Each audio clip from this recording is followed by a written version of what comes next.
All right, and we are live. All right, Hotel, peace, greetings. Welcome to another Tuesday morning Black Conversation with Melaneyes Media. My name is Baba Aundar, my aunt. I'm the co-founder of Melaneyes Media. Of course, as always, we're very excited and honored to have this opportunity just to have these conversations about things that we think are important and relative to our, awareness, upliftment as a people. Of course, I think we're going to have a very good conversation this morning, as always, about something that maybe that we're thinking about and talking about in the family and community.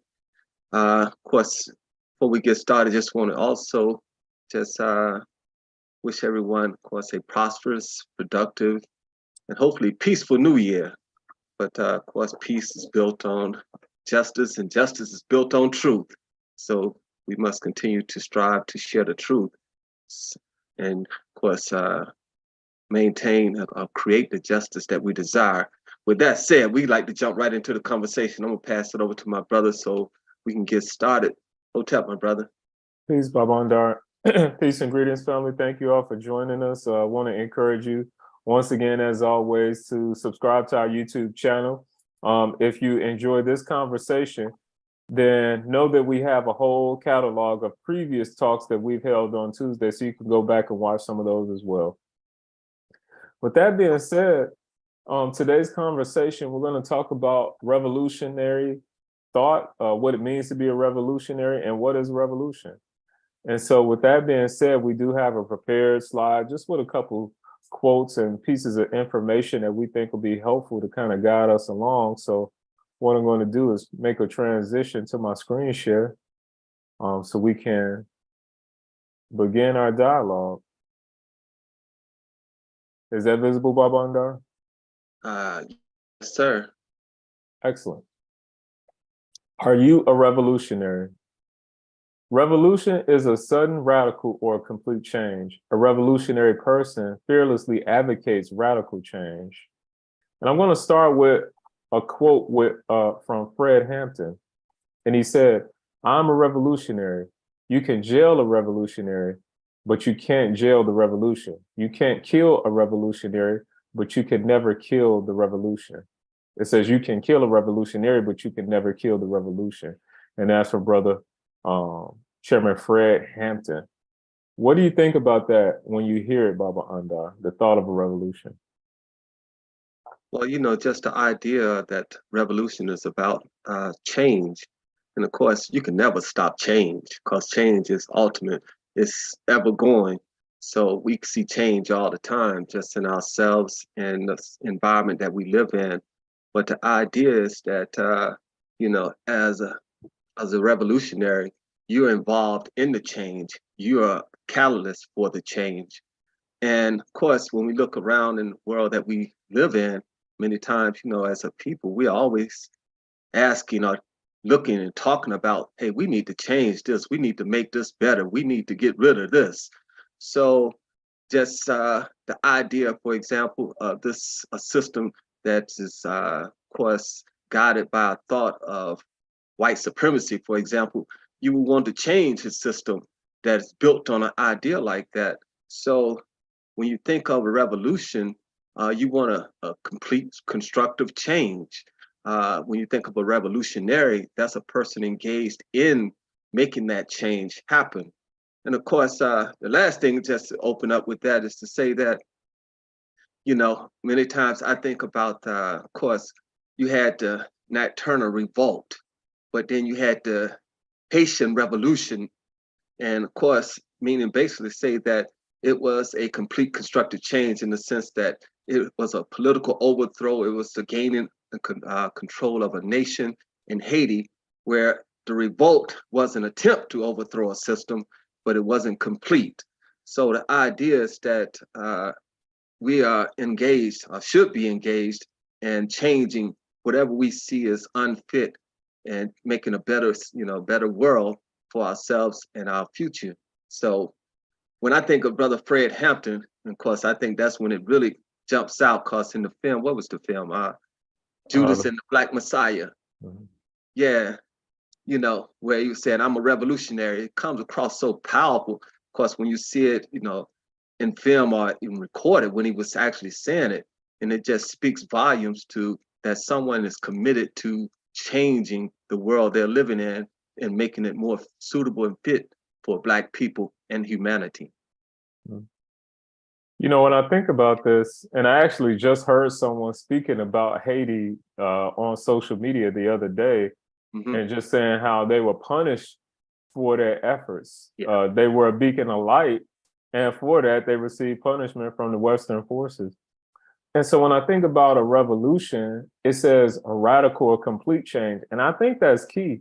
And I think that's why some people stay away from the term and stay away from the concept, because it may be a full 180 from what we see. And people think of losing benefits and losing comfort and losing their position. And that's why revolution is looked at as, I don't want to say a dirty word, but it's definitely not something that's used often. It's definitely a word that people shy away from. And I think the reason why is because, like this definition says, it's a complete change. And I think that sometimes we have to realize, if we're talking about us as Black people here in America, the small changes, the small steps have not worked for us. I don't think anyone can show me any proof that the small steps and the trickle down effect has had a broad effect on us as a people. It has a broad improvement for us as a people. We definitely have seen improvements in our condition. We've seen changes. However, there's so many things that are so much still the same that I don't think at the end of the day, for a person that really studies history, that we could depend on those types of trickle down effects and small steps to really have a major effect in the long term. And I think that that's something that we face as a society. And I honestly think that that's something that we're facing as a nation, regardless of color. In all honesty, a lot of our systems are not serving the purpose that they say that they serve. And the more that you study society, the more that you study history, you realize that it's probably about time for a change to happen that's going to be radical. And it may be uncomfortable, but it's very necessary. And I think that the thing about change is that it has to include growth, because not all change is growth. I think that that's something that always has to be understood as well. But like Brother Fred Hampton, when he said, you can't jail, you can't kill a revolution. Even when people strive to assassinate the character or even the physicality of a person that's pushing for these changes, there is no stopping what needs to happen, because we live in a world, and we live in a universe that has a cycle, that has rules and regulations of its own. And the true nature of the universe is balance and harmony. And when that is out of sync, there are going to be forces to bring that back, to bring back stability, balance, and harmony. And so I think that revolutions are necessary. I think they don't come often. However, I think that we're on the precipice of more of one than maybe we've seen in quite a while. No, I think that's an excellent point, brother. Because I really think the idea, just go back when you were speaking of just the idea of the word revolution. Of course, I think many times we kind of equate that immediately to militant violence, overthrow or something, you know. Of course, it could be various techniques utilized to bring about a revolution, but the idea is that sometimes we shy away from the word revolution or revolutionary because it immediately evokes that that's a militant, that's a radical, you know, which some things need to be suddenly overthrown or changed. So I think just the idea of better understanding of the word itself is helpful, and to understand that it's only natural. And I see that's part of what you're saying to me, is that it's natural that change will happen, will come, because the world itself is built on the change in seasons, it's the change in nature. it's a change in us in human development. So change is happening. Of course, you know, you have evolution and then you have revolution. But the idea is that this change will come. And I think as in the question of being, are we revolutionaries? Are you a revolutionary? Are you involved in the change is what it's really saying, is that we got to be engaged in it. And of course, I think it comes down to, and if you don't mind, maybe just open up with the next Khalid Muhammad quote there, because I think that helps give some clarification about where the revolution starts. Indeed. No, I was just thinking that. And so what Dr. Khalid Muhammad said is that revolution is the only solution. Revolution is complete constructive change. Revolution starts in the mind. And, you know, one thing I see in common with a lot of these concepts that we've been talking about and touching upon is the mental aspect. Because if you're not thinking in a certain mind frame, then we're not going to see it in the exterior world unless it starts mentally in the mind. Yeah, and I think that's a powerful quote, and just understanding that where revolution begins for us as a people. And I think that's why when we talk about our history as a people, and it's we understand the importance of, because what it really of course caused for us, it should lead us to a change in thinking, a change in how we see the world. And then, of course, that brings about a change in our behavior ultimately. And ultimately, that impacts the society and the world we live in. So, also what stands out is saying revolution is the only solution. When you were speaking earlier, just the fact that sometimes we shy away from change because of the discomfort. Sometimes we just feel like we don't want to change because we're comfortable where we are. And that may be true, but question is, can it be better for ourselves, and can it be better for other people, and can it be better for our family, community, and the world we live in? Because, we might have the things that we need, but can we make it better? And sometimes that requires a revolution, which means that we may have to go through some uncomfortable situations and in a period in life where things are not, just as not easy going. So, when you think of the period of the 60s, just take first the civil rights movement, you saw, actually that was, to me, was about revolution. It was about changing the system and challenging the system. And the idea is that was some discomfort. And we saw, of course, we see in the images the brutality and the things that was taking place. But the fact is, there were people who was probably living a very comfortable life, but they was willing to live go through the discomfort and sometimes the struggle of making change. And I think ultimately it began, though, in their mind, understanding that it was an unjust system. This system of oppression and segregation was unjust, and it had to be challenged and changed. Mm-hmm. And I think that the most uncomfortable people are the ones in power. And those are the individuals that don't want to see revolution. Those are the people that don't want to see the change. And I think also that we have to realize that our youth, that young people usually encourage a lot of the changes that we see. A lot of times it comes from the younger generation or from the youth. Yeah, and I think that's important too, because sometimes just the idea that the youth are not as stuck and confined by what is in place.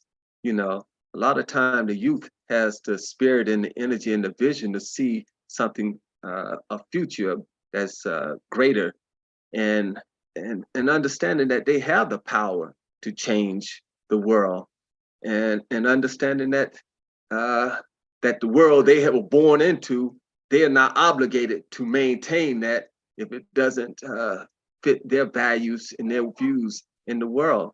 So I think the youth is always a catalyst for change, and the youth are very much involved in the revolution all the time.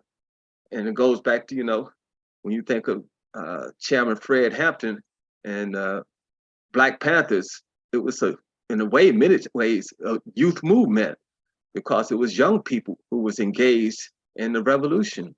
Mhm. I'm going to move to the last quote here by Mhm. Dr. Martin Luther King Jr. And it says, "There must be a revolution of values in America. Our only hope today lies in our ability to recapture the revolutionary spirit." Mm. And I think, and I could be just putting my own thoughts into this, but one of the things I think that he's referring to is the American Revolution. And the same spirit that brought about a new nation that broke from the powers that be of Britain and the taxation of a European force, I think that's the same spirit that he's talking about that's necessary to bring about true freedom, justice, and equality for all people here in America. Because if we really are about the ideals that we say that we are, then we should encourage that and be embracing of a revolution that can bring that about. And so I think that's what Dr. King was speaking about, at least in my eyes. And I definitely see value in that, because ultimately we have to be willing to sacrifice the now for the future. Yes. Like some of the things that are now just are not sustainable. And that's the thing that I constantly keep coming back to. And let me be specific. You know, we were watching a documentary the other night about Bernie Madoff and just how he's swindled so many people out of billions of dollars. And it was really just looking at the financial system. And one thing I kept thinking about is that this is just not sustainable. To have this type of monetary system where the rich constantly get richer and the have-nots lose every year and become the gap between rich and poor just continues to extend, it's unsustainable. That is just not a sustainable model. And I was reading somewhere where some individual was talking about, well, how can I work a 9 to 5, not eat fast food, take care of my children, and have a passion project and a side hustle on the side? It's not possible. But if the society is set up with all of these impossibilities, then it lets you know that it's time for a change. And I think that's what the pandemic showed us. Every issue that we have in America became a lot more present in our mind state and in our visual with the pandemic. When everybody was in the house during COVID, a lot of people start questioning this 9 to 5 working rat race. A lot of people start questioning the killing and the police brutality that is pointed towards Black people specifically.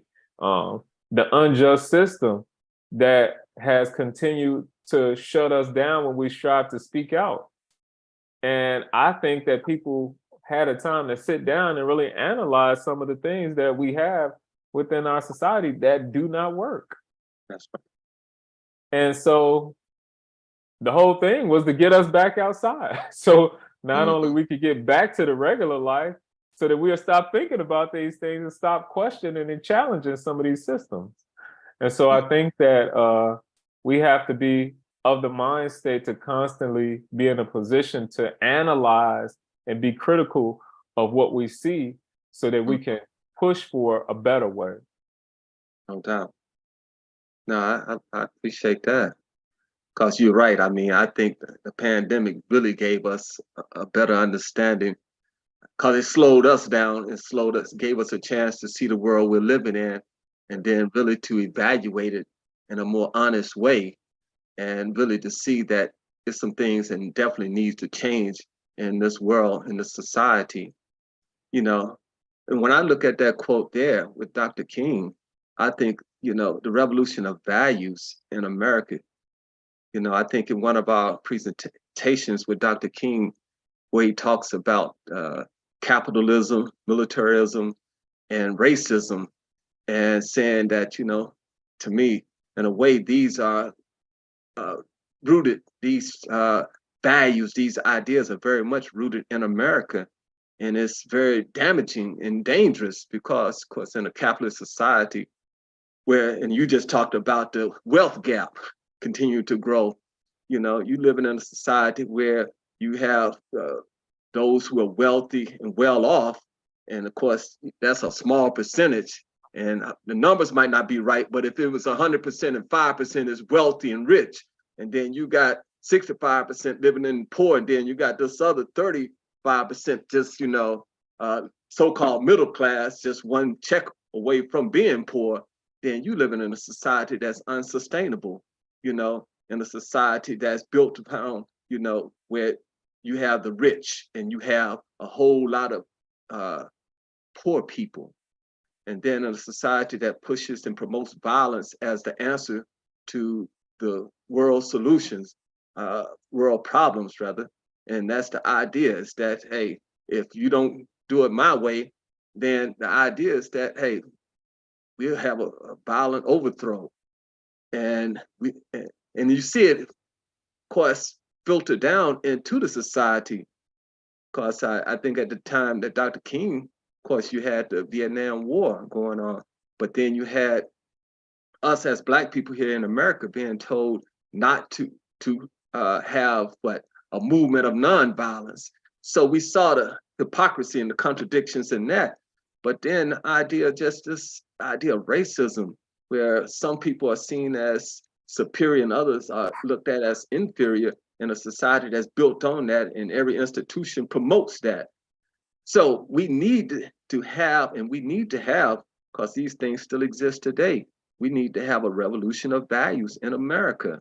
So I think, for what this conversation right now, the idea is that we have to ask ourselves, what kind of world do we want to pass on to our children? Do we want the world that we're living in, or can we make it better? And in order to make it better, we have to change our thinking and change our behavior, and ultimately change the world we're living in. So the idea is that we pass on a world to our children that will continue to make change and create a better society, because that's what ultimately, to me, is what revolution is about. Indeed. We have a comment here in the chat, and it says, that's why people didn't go back to work or school. Mm-hmm. And speaking about during the pandemic, a great point. Is there really a middle class anymore? That's up for debate. Some people say yes, some people say no. So that's definitely debatable. Yeah, I agree, brother. Because I think this whole idea of, because I don't know if it's middle class or buffer class, but the idea is that in the world we're living in, how can we rid ourselves of even these so-called classes where we have this extremism on both sides? Because you have an extremism of rich, and then you have the extreme of poor, and then of course just possibly this middle section. But the idea is is a society that's unsustainable, and I think that's one of the things that, because what was the campaign that Dr. King was pushing for? The poor people's campaign, where he was really trying to open and make America aware that this is not sustainable. You cannot just continue to have a whole lot of poor people, because ultimately the poor are definitely the ones who are going to cry out for revolution. When things become hard and challenging and tough, people won't change.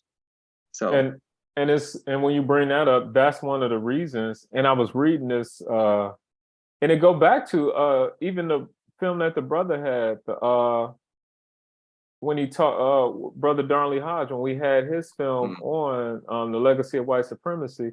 And what they were saying is that those in power understand that that's why they have the constant separation of the quote unquote lower classes, so that it could be so much bickering and fighting amongst the poor that they never look at the true issue of those who are in power, which is honestly the rich, or those that have monetary wealth and who have accumulated and hoarded. We also got to really look at, these are global issues. America is just a small country and a small snapshot of the broader picture, which is the world. These things aren't economically sustainable, environmentally sustainable, socially sustainable, mentally sustainable. these things are detrimental. The way that society is set up here in America has proliferated out into the rest of the world. And when you see it in the rest of the world, you realize how unsustainable and damaging it is. If everybody in the world consumed like we consumed here in this country, there would be no planet to even live on. And so we have to really start thinking about that too, because it comes down to sustainability really talks about survival. Can we survive doing things this way? Are we really hurting our opportunity to continue to thrive, not only as a people, but as a species? And that's when it really gets deep. And that's when we really have to start looking at some of these things, because some of these things are just detrimental to our own selves, like as human beings. Now that's on point there, brother, because you're right. This is a worldwide issue, and this is what people, whenever we hear the conversation of global warming and just environmental racism and things that are taking place, is that we know this is not sustainable, and it's becoming, as you just said, brother, a detriment to our human existence. And if we're not willing to make a change, of course, I always say the earth will make a change for itself, brother. It's a living force. So it's going to do some things to get rid of some people, throw some people off, or do something to restore balance. Because, when you were speaking earlier, even about the idea that society ultimately restores balance, the world we live in restores balance. It brings back order. And the idea is that, again, there's that evolution, but then there's that revolution, because if we continue to sit around and wait, of course, it's going to happen ultimately. But the idea is that we can be that moving force for the change. And that's the thing I think we have to understand as a people.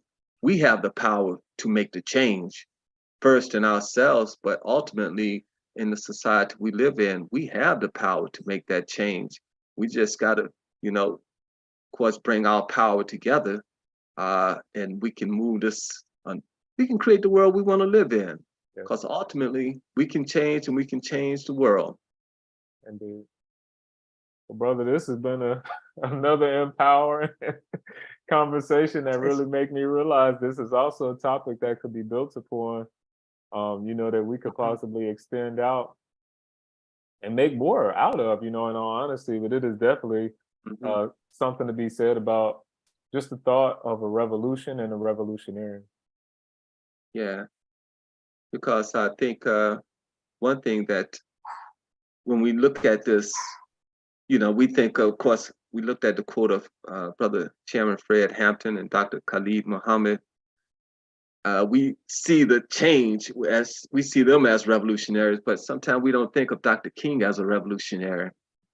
And I think if we look through our history, we'll see a whole lot of these people that we talk about in history as revolutionaries, because ultimately they were about changing the society and changing the world we live in.